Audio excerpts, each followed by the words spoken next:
Provérbios capítulo 23, amados. Provérbios 4. Domingo passado eu fiz algo diferente. Eu tenho pregado uma série de sermões nos domingos pela manhã e uma série de sermões na quarta-feira à noite. Domingo de manhã passado eu peguei a série de sermões de quarta e preguei no domingo. E nem percebi, mas foi de Deus. Aquela palavra precisava ser ouvida por alguém que Deus trouxe aqui. E na quarta-feira, portanto, nós a repetimos, porque nós vamos voltar para a quarta-feira com aquela palavra, não é? É o pão de Deus, quando é que ele se multiplica na nossa vida, é o que nós estamos conversando na quarta-feira à noite, porque a gente tem visto a vida de muitos crentes amarradas, embaraçadas, diferente da vida daquele povo que estava lá à beira do caminho com Jesus, que preocupou os apóstolos, aquela multidão composta, segundo alguns historiadores, de quase 15 mil bocas, que chegava a hora do almoço, os apóstolos falaram: Senhor, vamos despedi-los para que eles vão às aldeias e vilas e comprem o que comer, porque nós não temos como alimentar essa multidão. E Jesus disse: dá-lhes voz de comer. E eles não tinham o que dar de comer para aquela gente toda. E Jesus mandou que eles passeassem pelo arraial e vissem o que tinha de comida. E no meio daquelas milhares de pessoas, eles acharam 5 pães e 2 peixinhos. E Jesus disse assim: ó, é o suficiente. 5 pães e 2 peixinhos dá para alimentar 15 mil pessoas.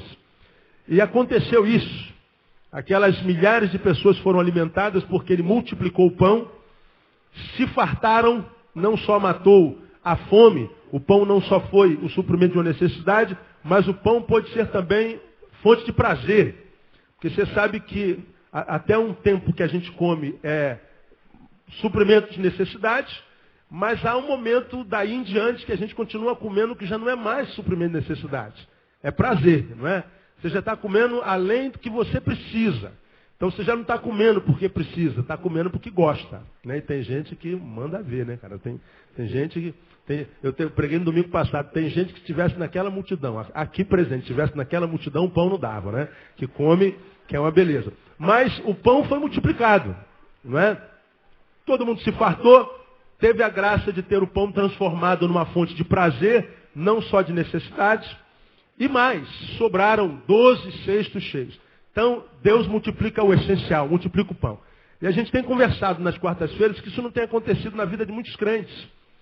Deus não tem multiplicado o pão, e o pão não é só o pão de trigo, é o pão que simboliza o essencial. A necessidade de um amor, de um amigo, de emoções no lugar, da razão no lugar, de uma vida equilibrada, de ver a sua vida cercada do básico, do mínimo, para que a vida de alguém seja uma vida que vale a pena ser vivida. E a gente tem encontrado com um monte de pessoas, inclusive crentes, cuja vida é marcada pelo fracasso, pela frustração, pela ausência de sorriso nos lábios. Hoje, para você ter uma ideia, irmão, eu não vou citar nome, há 2 pessoas aqui dentro dessa multidão que estão olhando para mim, que olhar para essas 2 pessoas alcança a nossa emoção aqui. O semblante está tão carregado, uma mulher e um homem, que olhar para eles daqui, para você ter uma ideia, é tão pesado que às vezes ficar olhando só para essas 2 pessoas que estão aqui já rouba de nós algum tipo de alegria, algum tipo de fluir de Deus, pra você ter uma ideia. Fico imaginando quem está sentado do lado dessa pessoa aí. Não é? É muito pesado às vezes o semblante. Há pessoas que são tão carregadas. Né? O esoterista, né? O esotérico, diria: pô, essa pessoa está com energia muito negativa, né, cara? Aí você chega assim do lado e você sente assim, ó. Aí daqui a pouco você está assim, ó. Pô, o que aconteceu comigo, meu Deus? Eu tava tão bem, né? Dá uma olhadinha pro lado, às vezes é o lado aí, né? Nem sempre acontece, mas aqui de manhã, hoje, há 2 pessoas que estão muito carregadas. Eu estou impressionado com a capacidade de carregar essa força. Então, por que pessoas são assim? Não flui, a vida está embaraçada, a vida não desamarra. É assim há 10 anos, há 20 anos, é assim há 30 anos. Por que Deus não multiplica o pão? Por que não tem o essencial? A pessoa não consegue esboçar um sorriso, não há um brilho nos olhos, os olhos parecem que são foscos. E aí a vida se torna assim, porque o nosso exterior é a projeção do nosso interior. Lembra que eu preguei sobre isso? Há pessoas que olham aqui uma roseira linda, e ela tem 20 mil rosas nela. Um pé com 20 mil rosas. Há pessoas que vão olhar para essa roseira, meu Deus, que coisa linda, quantas rosas maravilhosas. E há outras que vão chegar nessa roseira e vão falar assim, meu Deus, quanto espinho tem nessa roseira. Um olha para a rosa, o outro olha para o espinho. Então, o nosso mundo, a nossa vida, é a expressão, é a produção do nosso interior. Então, por que a vida para uns é pouco? O cara está com 90 anos, meu Deus, puxa vida, eu só vivi 90 anos. Senhor, eu quero mais 90, pelo amor. O cara quer viver, e tem outros que estão com 15 e querem morrer. A vida é a mesma, o planeta é o mesmo. Às vezes mora na mesma rua, não é? Congrega na mesma igreja, adora o mesmo Deus. Às vezes trabalha no mesmo emprego, tem a mesma profissão, ganha o mesmo salário. E a vida de um e a vida de outro é... Por quê? Porque que uns têm pão suficiente, às vezes sobra, e outros não têm nem um pão. Por que Deus multiplica um, não multiplica no outro? Temos conversado sobre isso nas quartas-feiras à noite. Hoje de manhã, nos domingos pela manhã, nós temos conversado sobre Provérbios capítulo 4, versículo 23, que foi tal versículo a fonte de uma série de sermões que nós pregamos também, cujo versículo diz assim, sobre tudo o que se deve guardar, leia comigo o resto, guarda o teu coração. Por quê? Porque dele procedem as fontes da vida. Então, nós pregamos alguns meses atrás, não chega a ano, que nós devemos guardar tudo que a gente tem. Tem carro? Bota no seguro. Tem casa? Bota no seguro. Você tem uma bolsa, quando você estiver andando no centro da cidade, segura a tua bolsa. Celular? Bota dentro da bolsa. Não é? Tem bicicleta? Traz para a igreja, bota ali no cadeado. Já roubaram 200 bicicletas aqui dentro. Não adianta vir falar comigo, irmão. Nós estamos numa região de periculosidade, não tem jeito. Tem ser humano dentro, então a gente não sabe quem está sentado aqui. Toda hora rouba uma bicicleta, está solta. A igreja sai de um portão para outro. Tem um monte de gente que entra aqui para passar para o outro lado, do lado de lá para passar para cá. Então, tem uma bicicleta? Guarda a tua bicicleta, bota no cadeado. Sei lá, está com o teu carro aí fora? Bota uma tranca, bota, sei lá. Sobre tudo que se deve guardar, e deve guardar tudo, mas sobre tudo que se deve guardar, o que a gente tem que guardar mesmo? Coração. Ora, se ele está dizendo, guarda teu coração, portanto, o que a Bíblia está dizendo para nós, Neil? É possível que você perca o teu coração. E você não pode perder teu coração, meu. Mas por que eu não posso perder o coração, Deus? Porque é dele que procedem as fontes do quê? Da vida. Ora, quer viver abundantemente, quer que a tua vida seja uma vida que vale a pena ser vida, então você precisa guardar a fonte, porque é de dentro dele que a vida exala, que a vida é profusa, é de dentro dele que a vida se espraia para a nossa existência. Então, se você perder o coração, não adianta ter nada do lado de fora, não adianta ter carro, ter mulher, ter emprego, ter dinheiro, não adianta ser crente, não adianta ser nada. Se perder o coração, já era. Aí, diga para você que você não tem a sensação de que você vive numa geração, num estado chamado Rio de Janeiro, onde as pessoas não perderam o coração. Pessoas não têm mais coração, pessoas não estão nem aí, meu. Pessoas matam, pessoas não respeitam as emoções, pessoas dão um tiro na tua cabeça para tirar o teu tênis. Pessoas dão um tiro em você porque não tem nada para fazer, vou me divertir, vou matar alguém. E ninguém está nem aí. Você vê as barbaridades acontecendo na televisão, nos hospitais, nos abusos de poder. E você vê que o governo não faz nada, o presidente não faz nada, ninguém faz nada. Está todo mundo morrendo porque não tem médico no hospital. Isso há 200 anos. Entra político, sai político, o nego não está nem aí. Não foi o pai dele que morreu, o pai dele não vai para o hospital público, nem a mãe dele, nem o filho dele. Então não existe mais amor, solidariedade. Então as pessoas perderam o coração. E se não há mais coração, não há mais vida. O que existe é uma existência, como eu digo sempre, lúgubre, uma existência com ausência de vida, uma existência que nada mais é do que o respirar, é viver um dia de cada vez, que se dane, comamos e morramos, bebamos porque amanhã morreremos. Então, não quer nem saber. Aí tu vê uma juventude que entra na droga com tanta facilidade, né? O cara bota um cigarrinho de maconha na frente dele aqui, vem cá, otário, vem cá, seu trouxa, seu vazio, oco. Vem ver se você transforma a tua vida em alguma coisa que vale a pena. Aí vem o menino de 16, 17, 18 anos, igual um cachorrinho com um rabinho abanando e pega a maconha e depois se vê escravo daquela maconha pro resto da vida. Como é que é fácil o traficante levar o sujeito para droga? Como é que é fácil o moleque entrar no crime, abrir mão do futuro inteiro, por causa de uma sensação de poder, por causa de uma armazinha na mão? Como é fácil destruir gente hoje? Como é fácil se destruir hoje? Como é grande o nosso poder de autodestruição? Como é que nós nos comiseramos com pequenos problemas? Pessoas que têm uma unha encravada e querem morrer. Morrer, abrem mão da vida com tanta facilidade. Por quê que isso acontece? Perderam o coração. E nós falamos por que nós não podemos perder o coração. O que nós não falamos foi, pastor, como é que a gente faz para não perder o coração? Como é que a gente faz para não perder a essência da vida? Não é? Como a gente vê pessoas que abrem mão da comunhão com tanta facilidade, por causa do emprego, por causa de um namorado, por causa de uma namorada, por causa de um ministério, por causa... Aí abre mão do essencial pelo secundário. E você tem aprendido aqui, né? Você pode até repetir essa frase comigo, sem que eu diga antes para vocês. O que diz essa frase? Repita comigo. A coisa principal é fazer da coisa principal a coisa principal. A gente tem aprendido isso aqui, que a coisa principal é fazer da coisa principal a coisa principal. E como essa geração tira a coisa principal do centro e vai viver o secundário. Aí volta depois de 10 anos. Pastor, eu estou tão infeliz, pastor. Pastor, eu não sei o que está acontecendo comigo, pastor. Oh, pastor, a minha vida, pastor. Oh, Deus, por que Deus? Por que Deus? A resposta é muito simples, não é? Muito, muito simples. Olha o que você plantou ontem.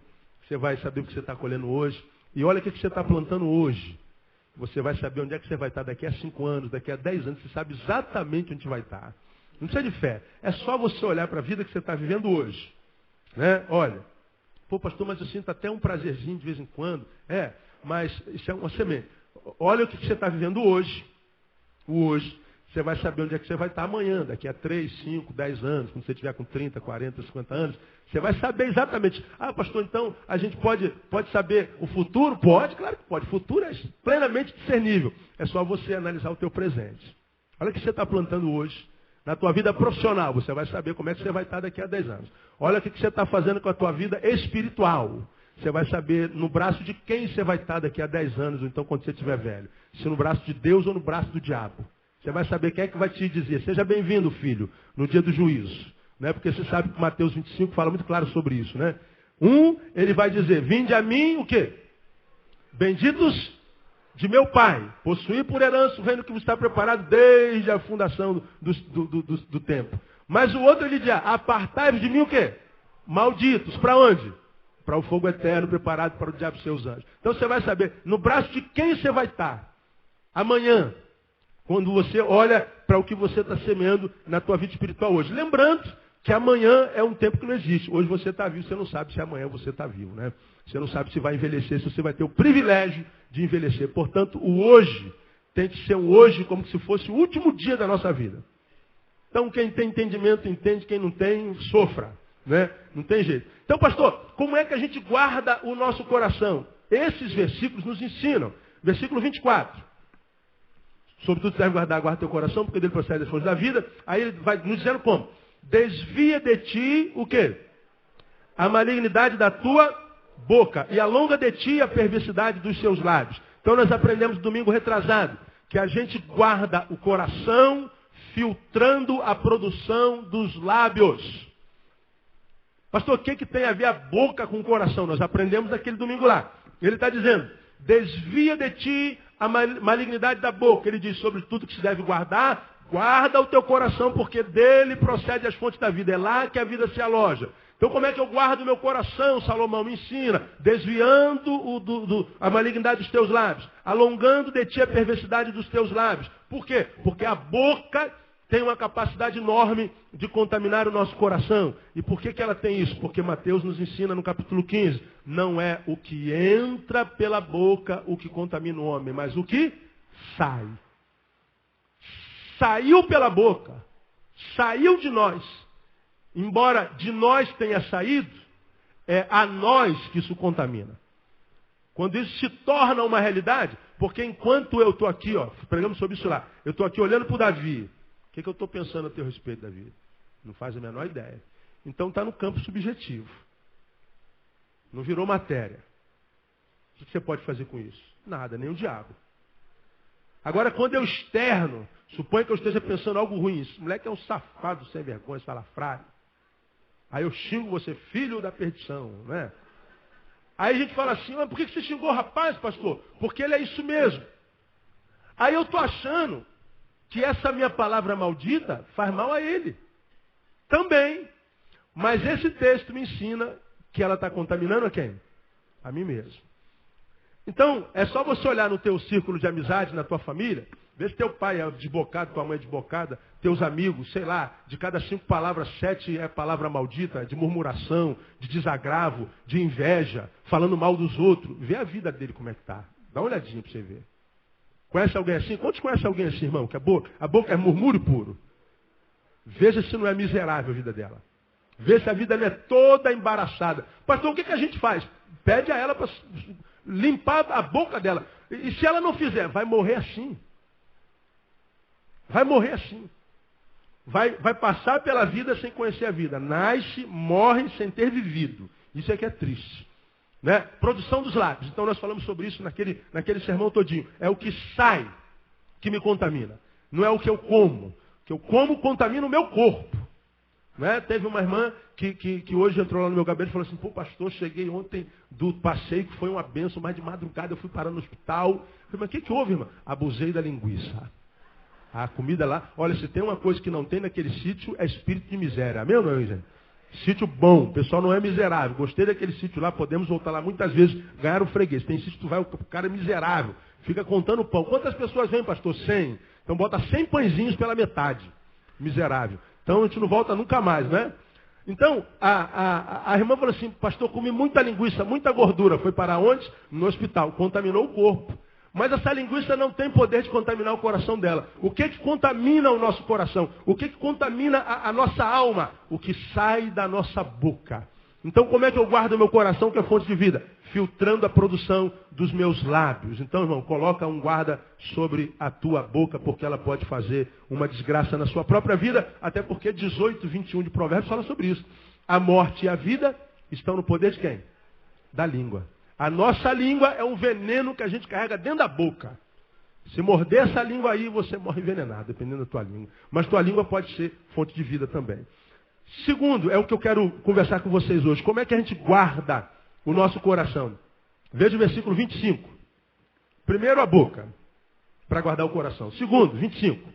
Dirijam-se os teus olhos para onde? Para frente. E olhe as tuas pálpebras diretamente o quê? Diante de ti. Quem tem outra versão aí na Bíblia? Leia aí. Os teus olhos olhem o quê? Direito. O que mais, Davi? E as suas pálpebras diretamente o quê? Diante de ti. Olha que coisa muito interessante, irmão. Sobre tudo que se deve guardar. Guarda o coração. Portanto, você pode perder. Se está dentro de você, você pode perder. Se perder, acabou a tua vida. Tu morre antes da morte chegar. Como é que eu guardo o meu coração? Filtra a produção dos teus lábios. A tua boca pode contaminar você e pode matar você antes da morte chegar. Segundo, cuidado com os teus olhos. Que os teus olhos sejam sempre olhos que olhem direito. Ou olhem para frente. Até porque, num bípede como nós, num ser humano, os nossos olhos estão na frente. Não dá para olhar para trás. Se eu quiser olhar o que a menina que está traduzindo aqui para os deficientes auditivos está fazendo, eu posso tentar jogar os meus olhos todo para lá, mas não dá. Eu só sei que tem um ser humano ali, que eu não sei quem é, que está mexendo. Agora eu não consigo discernir o que está lá. Como também não consigo ver o que a pastora está fazendo lá atrás. Não dá. Se está fazendo careta, se está rindo, não dá. Meus olhos não vão lá. Porque num bípede como nós, os olhos estão na frente. Tem alguns animais, né? Alguns lagartos, os olhos olham para todos os lados, já viram? Os olhos dele dão a volta, quem tem net geográfico vê esse negócio aí. O nós não. Estamos com os olhos no corpo, voltados para frente, então a gente olha direito. Ora, olhar direito é o quê? Olhar para frente. Mas pastor, o que os olhos têm a ver com o coração? Ora, se a Bíblia está falando que os olhos têm que olhar direito, as nossas pálpebras têm que olhar diretamente diante de nós, ele está dizendo assim, se você não cuidar dos teus olhares podem fazer você morrer antes da morte chegar. Portanto, o que ele está dizendo aqui? Como é que eu guardo o meu coração? Norteando os meus olhos. Ah, eu estou desnorteado. O que é estar desnorteado? Sem norte. E o que é o norte? É um dos pontos, o quê? Cardeais. Então aqui em cima está o quê? Norte, embaixo. E aqui? Leste, oeste. Aí quando eles falam assim, ó, eu estou desnorteado, meu Deus, me ajuda, eu estou desnorteado, eu estou sem norte. Quem é militar aqui, quem é escoteiro, sabe. Quando você pega uma bússola aí no meio do mato, vai fazer uma campanha, vai fazer um exercício, está com a bússola está apontando sempre para onde? Norte. A bússola não conhece outro destino, né? Agora, quem já fez selva? Eu fui paraquedista durante alguns anos, fiz selva lá, fiz SIG, lá na Amazônia, e 2 vezes. Um como aluno e outro como instrutor. Brigada paraquedista, pé de barro, irmão. E eles lançam a gente no mato e dão uma bússola. E quando a gente olha para a bússola, a gente só sabe onde está o norte. Mas o que a gente aprende? Quem é milico aí sabe. Se você seguir o norte, você não se perde. Não interessa onde está o sul, onde está o leste, onde está o oeste. Se você achar o norte, você está norteado. Você então deixa de estar desnorteado. Portanto, você achou tudo que você precisa achar. Se você achar o norte, pronto, segue a bússola. E você vai achar o norte e você vai chegar no destino. É interessante, irmão. Interessante. Aí a gente está falando de coração. Vem a Bíblia e fala assim, cuida dos teus olhos. Norteia os teus olhos. E nortear é encaminhar para o norte. É orientar. Guiar. Porque muitas vezes o nosso olhar se perde.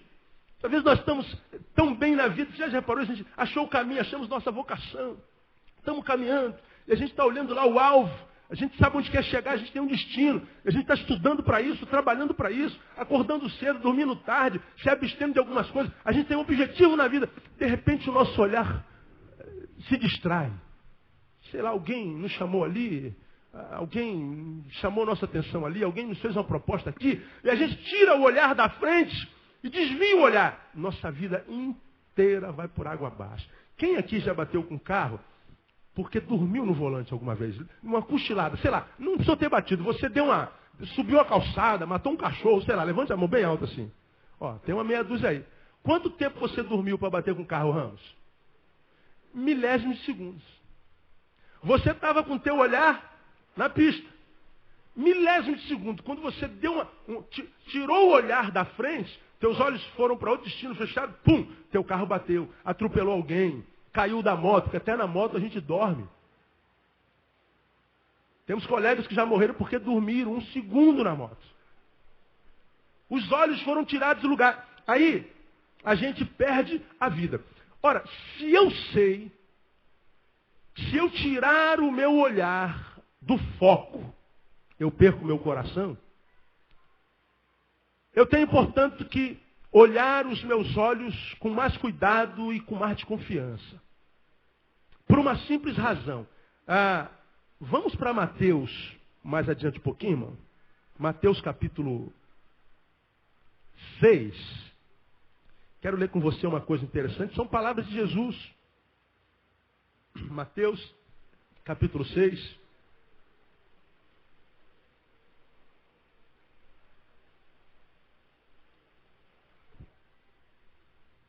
Você já achou, amém? No versículo 22, olha o que Jesus está falando aí. A candeia do corpo são o quê? Os olhos. De sorte que, se os teus olhos forem bons, leia o resto comigo. Todo o teu corpo, o quê? Terá luz. Então veja se é isso que a Bíblia está dizendo. Você olha para esse corpo aqui, de 1,87 m, e no alto dele, na cabeça, tem 2 olhos pequenininhos. Se esses 2 olhos forem bons, o que acontece com esse corpo todinho? Todo ele será iluminado. A minha vida será uma vida desenvolvida na luz. Agora veja 23. Se porém os teus olhos forem maus, o teu corpo será o quê? Tenebroso. Se, portanto, a luz que em ti há são trevas, quão grandes são tais trevas. Esse segundo versículo está dizendo o seguinte, ao contrário do 22, esse texto está dizendo, se os teus olhos forem maus, todo o teu corpo, 1,87 m de corpo, será mau, será trevas. Porque a luz que ilumina teu corpo não é luz. A tua luz são trevas. E se a tua luz for treva, quão grandes são essas trevas. Portanto, o que ele está dizendo é o seguinte, se os teus olhos forem olhos malignos, você está andando em trevas. E essa treva que é produzida pelos olhos são as piores trevas nas quais o ser humano pode andar. Quão grandes são essas trevas. Portanto, esse texto na boca de Jesus me ensina o seguinte, Neil, se os teus olhos forem maus, esses olhos podem transformar a sua vida numa vida tenebrosa. Teus olhos têm o poder diabólico de transformar a tua vida numa desgraça. Porque ele tem um poder incomensurável de matar corações. Um poder que é assemelhado a quase nada no teu corpo. Quando as trevas da vida vêm pelos olhos, essas trevas. Por outra parte do corpo, como da boca, por exemplo, essa é uma treva. Agora, quando as trevas são produzidas pelos olhos, ele está dizendo, quão grandes são essas trevas. Como quem diz, o que o olho pode fazer no coração, no interior de uma pessoa, na vida de uma pessoa, é algo tão poderoso que parece que muitas vezes não consegue ser desfeito. Então veja, quando nós temos um saber desse liberado sobre nossa vida, se eu sou alguém que tem minha vida marcada pela frustração, minha vida não anda, minha vida não flui, minha vida não desabrocha, minha vida não rola. E isso virou algo crônico na minha existência. Não é possível, pastor. Deve ter algum urucubaca sobre mim. Fizeram olho grande, olha aí. Quando a gente tem uma vida amarrada, a gente imagina que alguém pode estar o quê mesmo? De olho grande. Ora, a gente acredita que olho grande possa fazer mal para a gente. Agora, toda vez que a gente fala de olho grande, a gente fala de alguma coisa que vem de fora para dentro. Mas esse texto está dizendo que qual é o olho que faz mal para a gente? O nosso olho.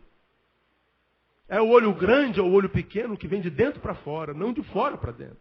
De modo que, quando o Zeca Pimenteira, Zeca Pimenteira, o nome daquele cara lá? Zé Pimenteira, tira aqueles óculos dele e olha para você, eu queria um tênis igual ao teu. Pode pegar fogo no pé dele, não é? O Zé Pimenteira, se você está debaixo da bênção do Senhor, irmão, não é? A Bíblia diz, sobre Israel não vale... Diga, encantamento. Quantos aqui são Israel de Deus aqui? Diga, eu sou Israel de Deus. Diga assim para o irmão que está do coração, olho grande não te pega, bobo. Fala, beleza.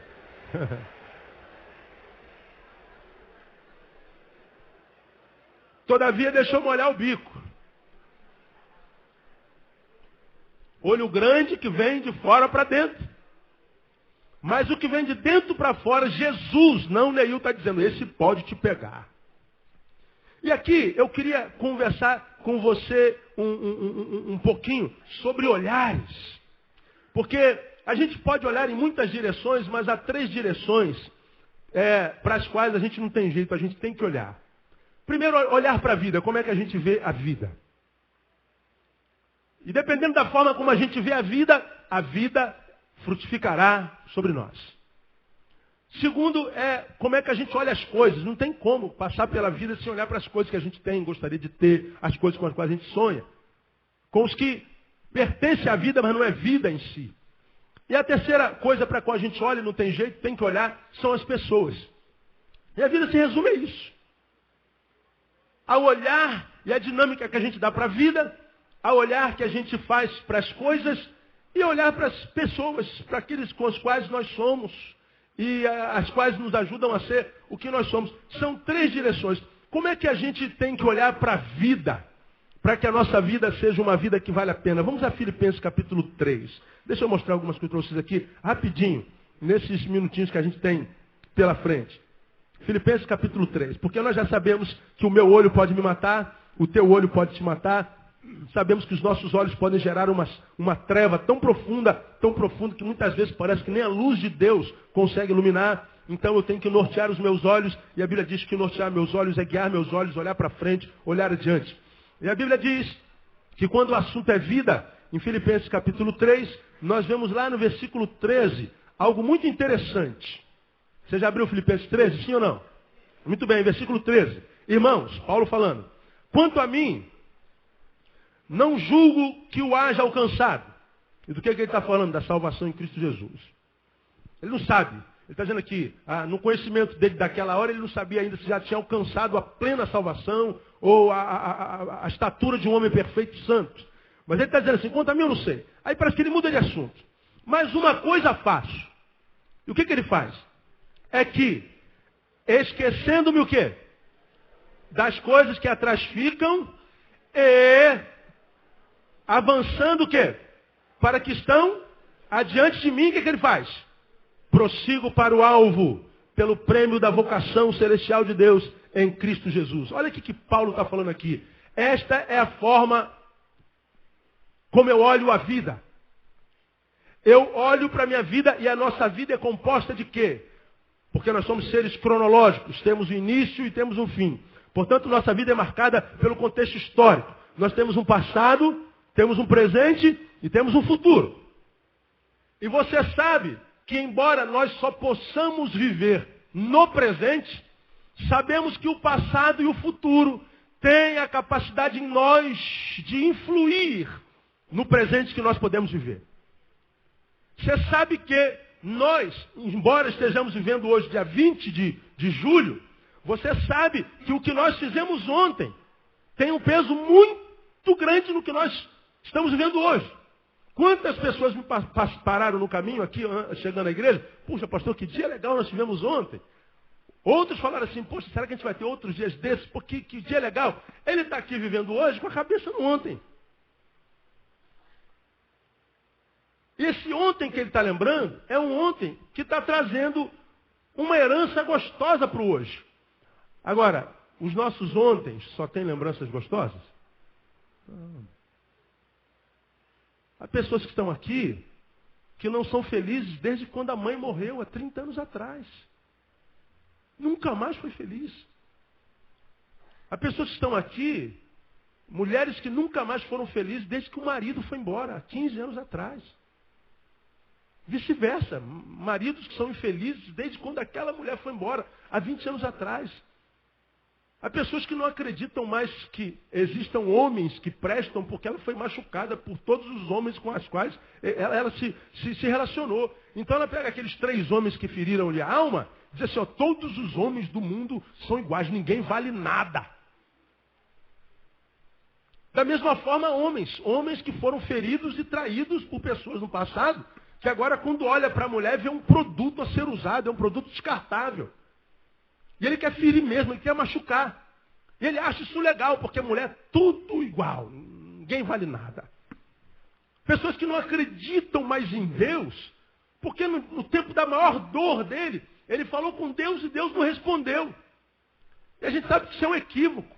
É que Deus nem sempre usa verbo, Deus usa silêncio. E se você não estiver ligado em comunhão com Ele, Deus vai passar por dentro de você, do teu lado, te atropelar com o carro dele, você não vai perceber. Aí o que você faz? Você quer punir a Deus, se afastando dele, da sua comunhão e da sua igreja. Aí está vivendo essa vida que está vivendo aí, ó, uma vida miserenta.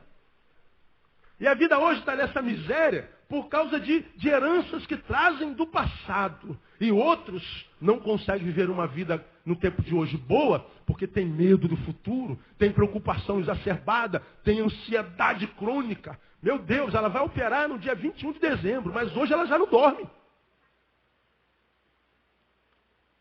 Ela vai fazer a prova no dia 15 de agosto, mas hoje ela já está vomitando de tanto desespero.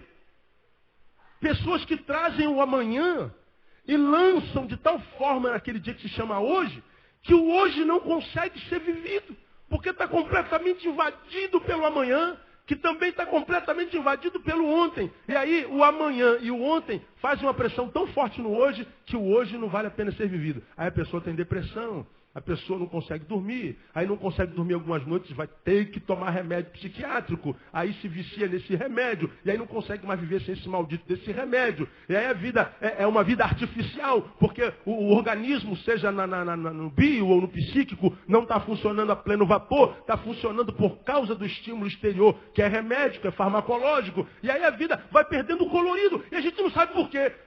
Simplesmente porque a gente está olhando a vida de forma errada. Como é que Paulo diz? Uma coisa eu faço. É que esquecendo-me das coisas que para trás ficam. Ele está dizendo assim, na minha vida, o passado vai ser passado enquanto existir.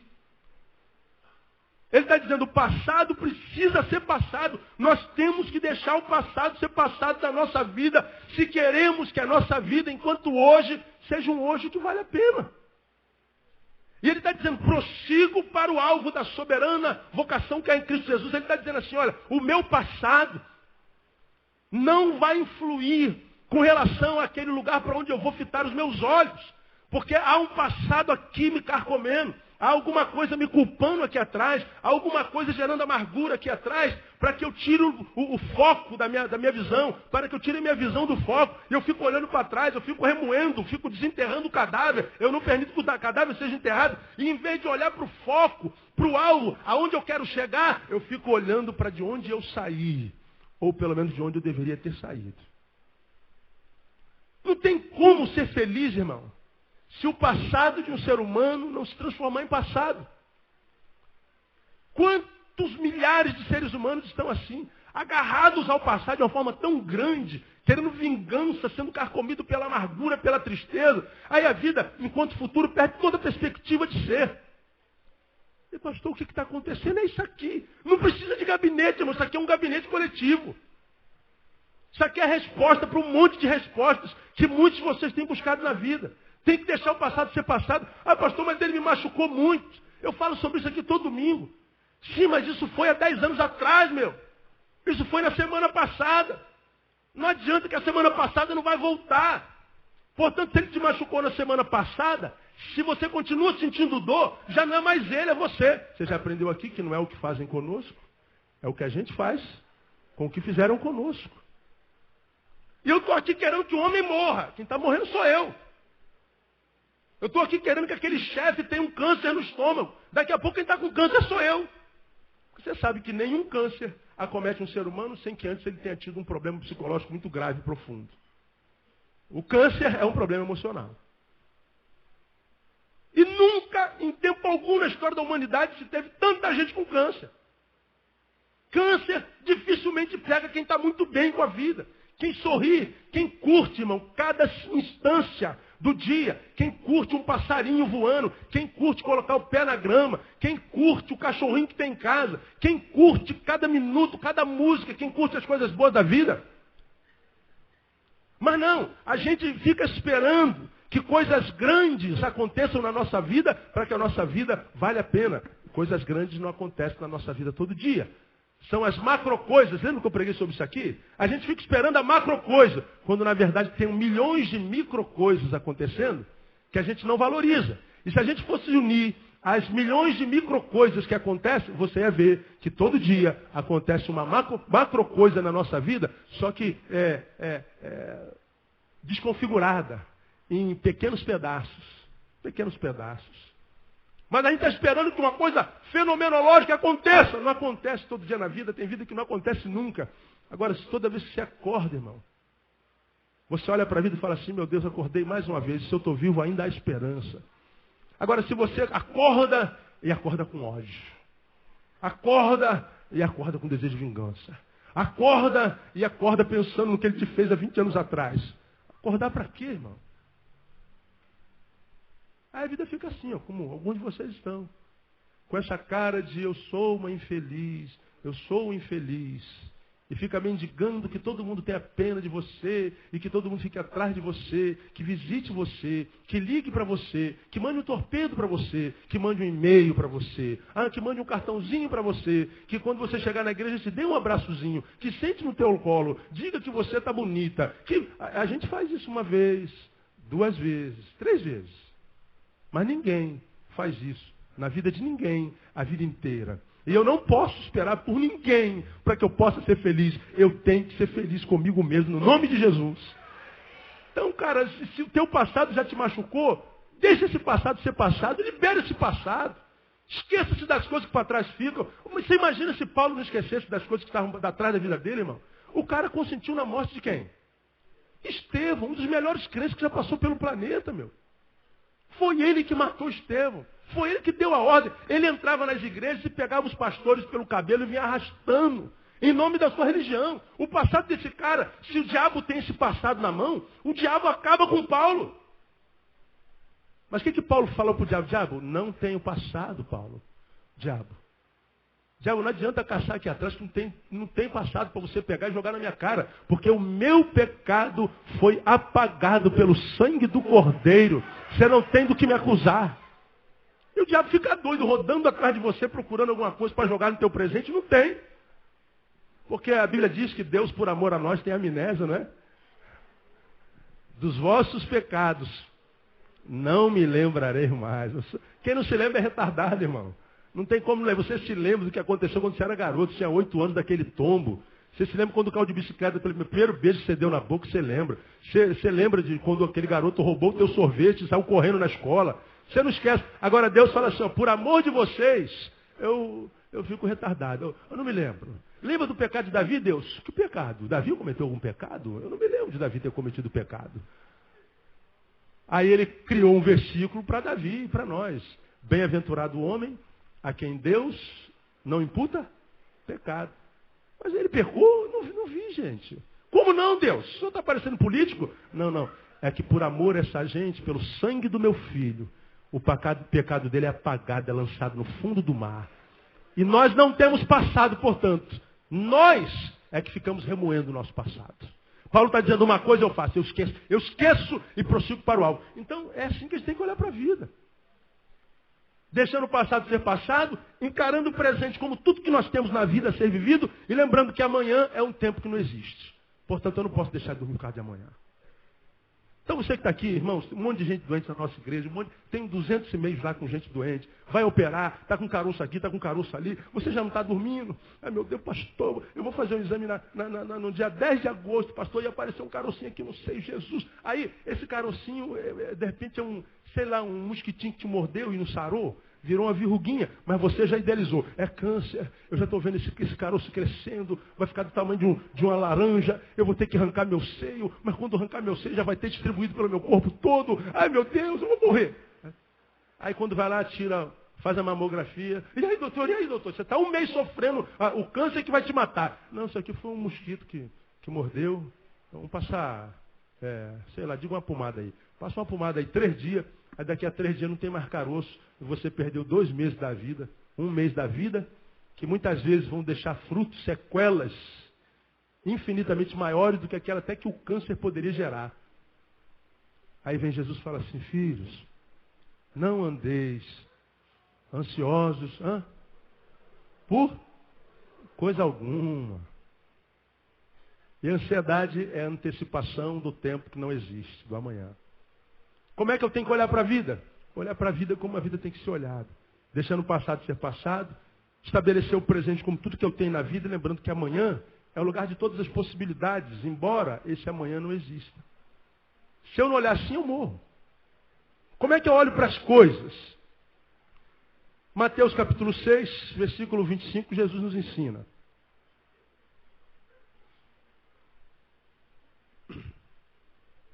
Mateus 6, Jesus diz assim, olha lá. Acabei de falar com vocês aqui.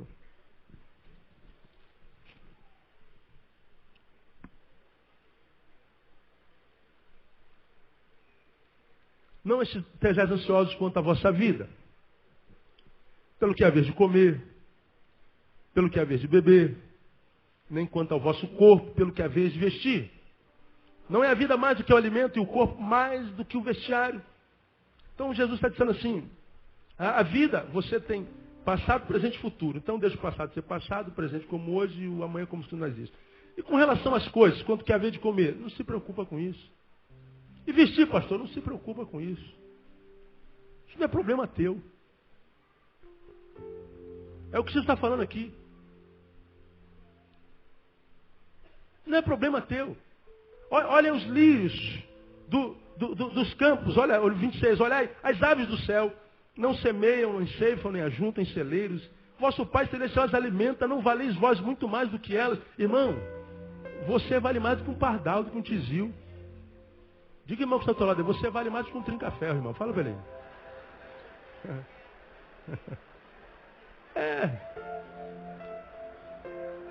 Você vale mais do que um pica-pau, irmão. Você já viu algum passarinho morrer de fome, cara? O passarinho está caído no chão. Não foi fome que matou ele, eu garanto a você. Foi algum moleque com tiradeira, provavelmente. Mas não foi fome. O passarinho não trabalha. Aí olhem os lírios do campo. Nem Salomão em toda a sua glória se vestiu como qualquer um deles. Vosso Pai os veste com esplendor. E vocês estão preocupados com coisas. Como é que eu lido com coisas? Aí ele vem no versículo 33 e nos ensina. Mas buscai primeiro o quê? Seu reino. O reino de Deus. E a sua? E as outras coisas? Não serão acrescentadas. Como é que eu tenho todas as minhas necessidades? Quando é que todas as coisas que eu preciso são acrescentadas à minha vida? Quando eu busco o reino de Deus. Cara, trata da tua relação com Deus, esquece o tênis. Deus vai colocar um Nike no teu pé.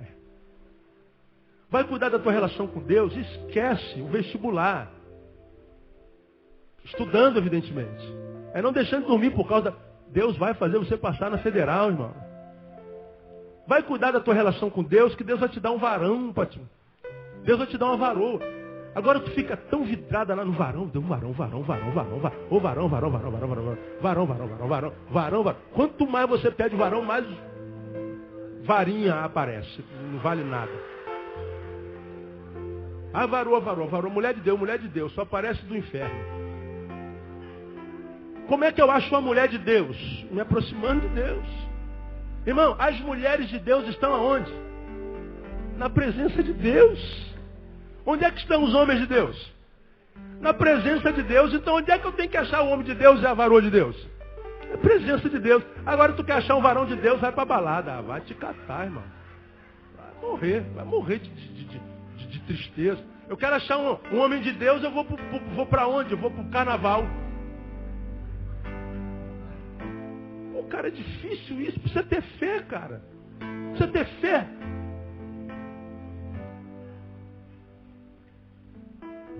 Cuida do teu relacionamento com Deus. Não deixe que nada tire o teu foco da cruz.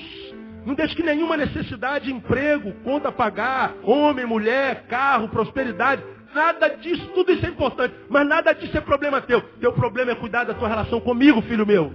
Cuida do que é meu, que eu cuido do que é teu. É o que ele está dizendo. Eu sei de tudo que você precisa. Agora não. A gente tem problema e começa a se virar para dar um jeito no problema. A gente faz de tudo. Quando der um tempinho, a gente ora. Quando dá um tempinho, a gente volta para a igreja. Quando dá um tempinho, aí alivia um pouquinho, a gente volta. Deus, não, você está andando, está errado. Seus olhos estão olhando para o lugar errado.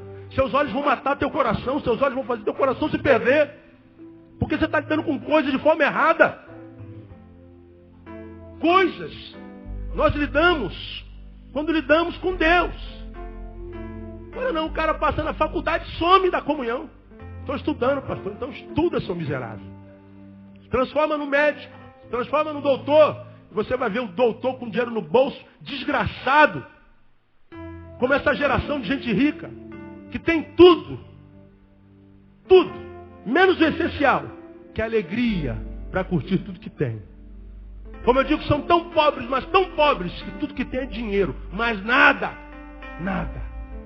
Todos que estão do lado dele por causa daquilo que ele tem.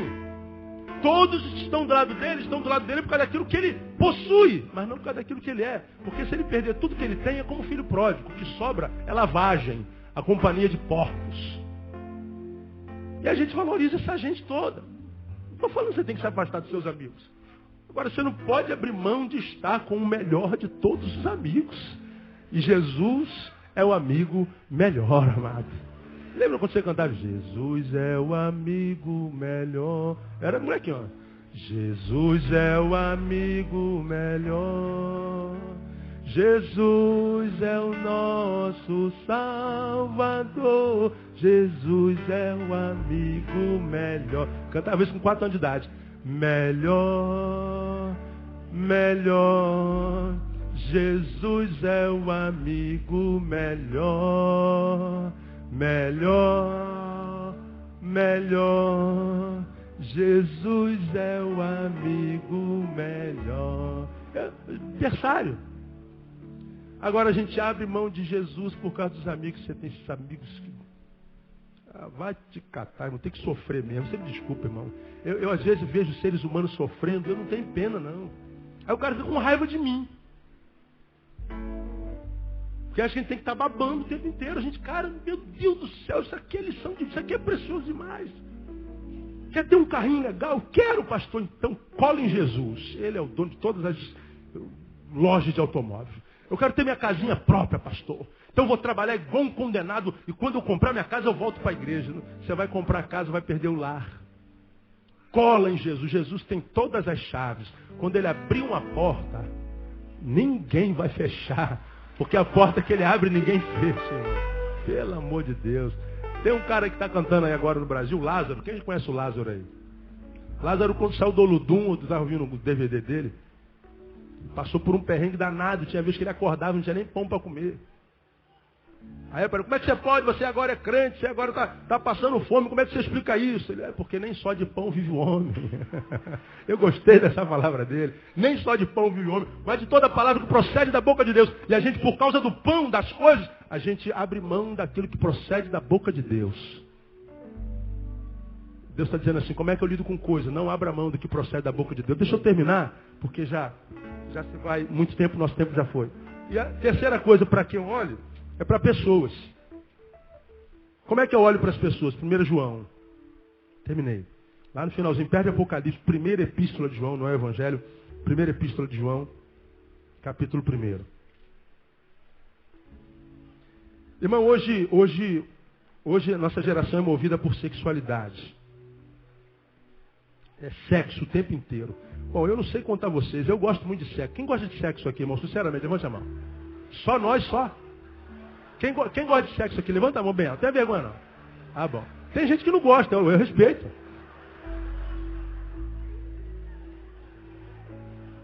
Por que eu gosto de sexo?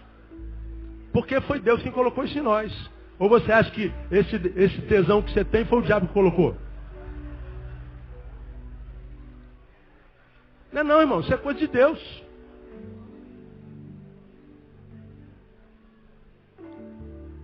Por que a gente tem tanta noia com sexo? Por causa da forma como ele é praticado hoje. Por causa da forma como ele é tratado hoje. Porque ele virou comércio, ele diminuiu o ser humano, ele coisificou o ser humano. Uma mulher virou uma pizza. Alô, da pizzaria? Eu quero uma gigante calabresa, acebolada metade e portuguesa outra metade. Meia hora está lá. E a pizza. Aí tu liga lá pro bordel, alô? Eu quero uma loura de 1,70 m, né, com quadril tanto, olhos assim, ou uma morena com cabelo assim, uma negra assim, uma ruiva assim. Meia hora ela está na tua porta. Você come e vai embora. Paga. Aí você vê a mulher melancia, mulher jaca, mulher moranguinho. Né? É o ser humano ecológico, né? Jardinado, sei lá. Hortifruti granjeiro humano.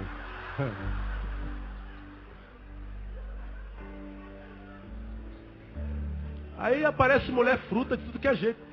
Aí virou banalidade. A mulher hoje não precisa ter cérebro, basta ter bunda. E Maria Rita compôs uma música muito interessante. Nem toda mulher é bunda. Aí você fala, pô, como é que o pastor fala essas coisas no púlpito? Eu desço do púlpito para falar. Se te escandaliza, eu falo. Agora, é a mais pura realidade, irmão. É a realidade. O ser humano perdeu o valor. Mulher não precisa mais pensar. Eu estou falando em tese, não estou falando que todas são assim. Aí, hoje tudo é sexo, as crianças estão sexualizadas.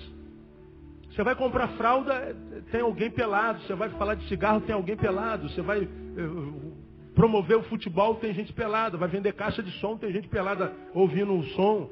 Vai vender microfone, então uma mulher pelada com o microfone na mão falando. Tudo.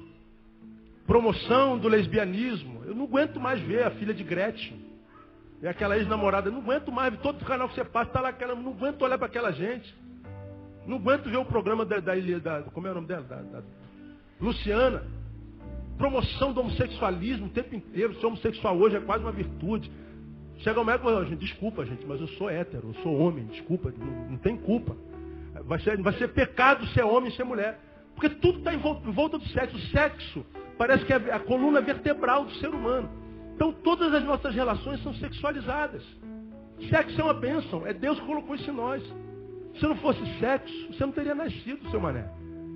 Você não estava aqui ouvindo, você não estava vivendo assim, você está vivendo, você não teria o filho que você tem. Ou teu filho é fruto do Espírito Santo, nasceu de um ovo também. Não é, é sexo. Agora, eu preciso ter cuidado para que eu não seja, embora um ser humano sexualizado, eu não me torne vítima dessa sexualidade doida. Todas as mulheres que eu olho com olho sexual. Todos os homens que eu olho com olho sexual. Todas as reuniões que eu tenho que passar pelo veio sexual. Tudo é sexo. Mas por que o senhor está falando isso, pastor? Por causa dessa geração que a gente está vivendo. Quantos de vocês aqui estão transando direto aí, a torto direito? E pensa que o pastor se importa com isso. Eu não me importo não, o problema é seu. O problema é seu. Agora você vai colher tudo isso. A forma como está fazendo, o jeito que está fazendo, no tempo que está fazendo. Porque quando Deus colocou sexo na nossa vida, Ele colocou para que nós procriássemos, calma, não vou parar aqui não. Mas para que nós também tivéssemos prazer.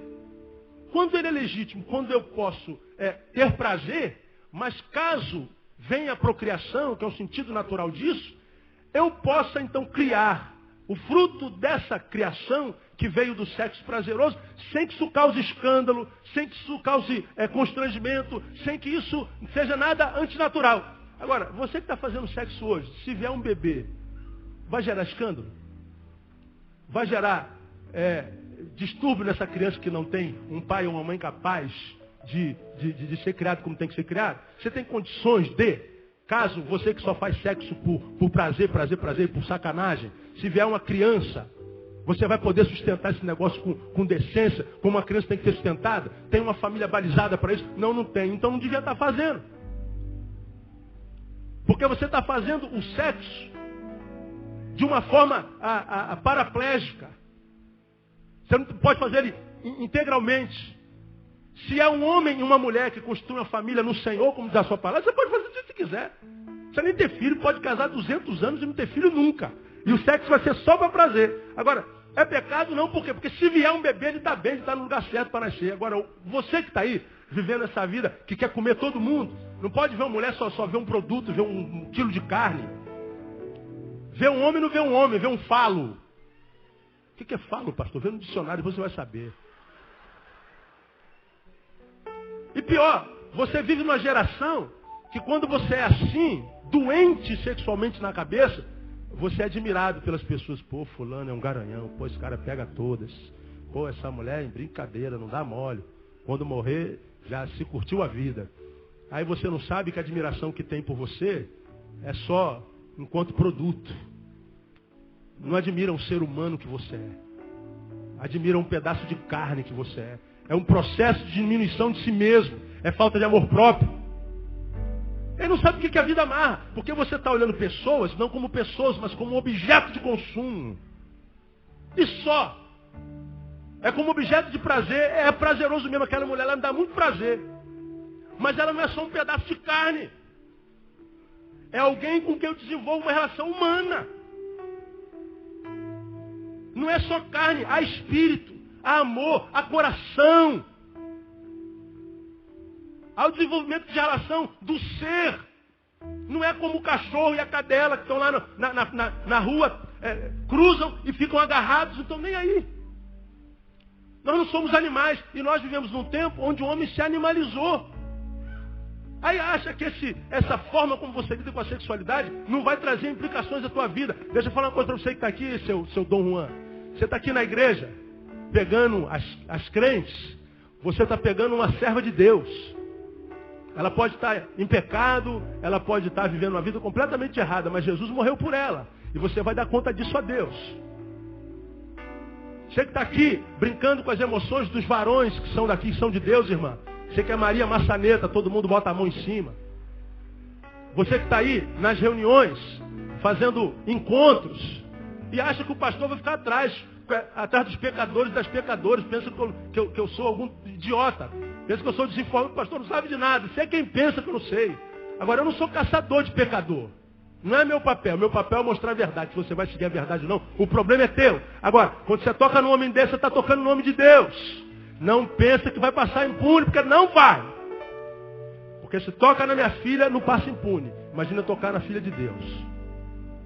Aí não sabe o que a vida amarrou toda. Pô, pastor, não tem nada a ver. Você é quem pensa que não tem nada a ver. Como é que se lida com pessoas? 1 João capítulo 4. Quem tem entendimento, entenda. Quem tem ouvidos, ouça o que o Espírito Santo diz à igreja. 1 João capítulo 4, versículo 7. Amados, amemo-nos uns aos outros, porque o amor é de Deus. E todo o que ama é o quê? Nascido de Deus e conhece a Deus, porque é possível nascer de Deus e não conhecê-lo. E a gente só conhece pelo amor. Aquele que não ama não conhece a Deus. Por quê? Porque Deus é amor. Como é que eu tenho que lidar com as pessoas? Com amor, eu tenho que amar todo mundo, irmão. E amar não significa dizer que tem que ser íntimo. Amar não significa dizer que tem que se dar bem com todo mundo. Amar não significa dizer que você tem que ser um sangue de barato, deixar que todo mundo faça com você. Não, você tem que amar ser humano como ser humano tem que ser amado. Você tem que dar a ele o que você deseja para si mesmo. E se você não tem condições relacionais de dar a ele o que você tem para si mesmo, não dê o que você não quer para si mesmo. O ser humano tem que ser respeitado como ser humano. E eu termino dizendo, há duas formas de se olhar para as pessoas. O primeiro olhar é o olhar diabólico. O segundo olhar é o olhar santo. Porque eu não vou nem considerar o carnal. É que olha uma mulher e uma mulher bonita. A mulher bonita atrai o homem saudável. Como o homem saudável atrai a mulher bonita. Mas o fato de me atrair não significa dizer que eu tenho que comer todo mundo. Mas também não estou falando que sexo é pecado.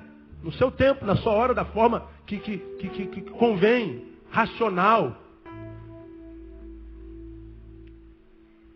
Então não vou considerar o olhar carnal, vou considerar o olhar diabólico e o santo. Qual é o olhar diabólico? É aquele que a gente olha para o outro e só vê o de ruim que o outro tem. Esse é o olhar diabólico. A gente olha para uma pessoa e só fala que ela é feia, que ela é gorda, que ela é má, que ela é fofoqueira. Você quando fala de alguém, só exalta o que há de ruim nela. E ninguém é tão ruim que não tenha algo bom que não possa ser destacado. Esse é o olhar diabólico. Mas qual é o olhar santo? É o oposto disso. Você olha para uma pessoa e você só vê as coisas boas que ela tem. Você só destaca as coisas boas que ela tem, mesmo que não haja ninguém tão bom que dela não saia alguma coisa ruim. Então como é que você olha para as pessoas? Com olhar diabólico ou com olhar santo? Aqui eu respondo um monte de vocês. Ah, pastor, fulano falou mal do senhor. E fulano disse que o senhor é isso. Cara, não me interessa. Não interessa. Eu sei quem eu sou em Deus, eu sei com que motivação eu faço o meu trabalho. Agora, se vão aceitar ou não, o problema é de cada um. Deus julga segundo a intenção do coração. Agora, o mesmo ser que você odeia, caso seja esse eu, alguém que está sentado do teu lado que me ama, mas me ama, que faz esse cara é idólatra, esse cara está idolatrando o pastor Neil. Quantos de vocês já não viram isso aí? Porque, desculpa, irmão, a igreja ama esse pastor mesmo. Mas sabe por quê? Porque esse pastor ama essa igreja, não há dúvida disso. Deus sabe do que eu estou falando. Deus sabe do que já me foi oferecido para estar muito melhor financeiramente do que eu estou aqui. Deus sabe como esse homem podia estar, em termos de coisas, melhor do que eu estou aqui. Não reclamo. Porque que adianta ter coisas lá e não ter o que eu tenho aqui, irmão? Liberdade para ser o que eu sou, para pregar o que eu prego, para me relacionar com Deus como eu me relaciono. Liberdade a despeito de ser crente, de poder ser Neil. Porque na maioria das igrejas, dos pastores, não pode ser o que eles carregam no nome. Tem que ser uma projeção do inconsciente coletivo da igreja. Eu não estou nem aí para a igreja, eu sou o que eu sou. Se Paulo disse isso, então, meu irmão, eu também posso dizer, sou o que sou pela graça de Deus. Aí, quando a gente é o que é no coração de Deus, Deus exalta. Então, o João não vale nada. Pô, tem alguém que ama esse cara, pelo amor de Deus. Então, se alguém ama tanto esse João, o ódio que eu tenho por ele, de repente, não tem fundamento, porque tem alguma coisa boa nesse cara que eu ainda não descobri. Se tu tem olhar santo, você vai tentar descobrir a coisa boa. Mas não, você tem olhar diabólico. Deixa que o diabo inflame teu coração negativo contra aquela pessoa, que lá no fundo você sabe que é gente boa, seja ela quem for. Mesmo que seja o pai que te estuprou, mesmo que seja a mãe que te abandonou, o amigo que ficou com a tua namorada, ele pode ter ficado com a tua namorada, mas você foi amigo desse cara há quanto tempo? Você gosta dele, você gosta dela, mas você abriu mão dela, porque ela naquele instante foi fraca e te traiu. Aí você começa a olhá-lo com um olhar diabólico. Aí Deus está dizendo assim, quando você tem um olhar assim, você está se contaminando a si mesmo. Os teus olhos matam você. Então você aprendeu já nesses dias, você já aprendeu nesses dias que a minha boca pode matar meu coração, me fazer perder o coração. E você aprendeu hoje que o meu olho pode me fazer perder o coração. Você vai aprender domingo que vem como é que o teu pé pode ajudar a matar teu coração. O que o pé tem a ver com coração, pastor? Veja na Bíblia que você vai saber. Como é que esse pé aqui pode matar o meu coração? O pezinho pode ser uma desgraça na minha vida. Como, pastor? Você vai aprender domingo que vem. Por hora, guarda o teu coração. Filtrando os frutos do teu lábio e santificando, norteando os teus olhos. Porque de repente, se você não fizer, você vai perder teu coração. A vida foge de você. E de repente você está aqui, filho. Está longe de tudo, de todo esse vazio cósmico dentro de você. Bonito por fora, malhado, malhada. Todo mundo olha para você e queria ser bonito igual esse homem, bonito igual essa mulher. Mas você está com esse vazio dostoiévskiano dentro. Por que dostoiévskiano? Dostoiévski diz que o homem carrega em si um vazio do tamanho de Deus. É verdade. Se não for Deus, não adianta botar mulher, botar carro, botar emprego, botar dinheiro, botar casa. Não adianta, irmão. É Deus. E isso é através da boca, através dos olhos. Quem tem boca e olho e ouvido, ouça o que o Espírito diz a você nessa manhã no nome de Jesus. Deus abençoe você com essa palavra.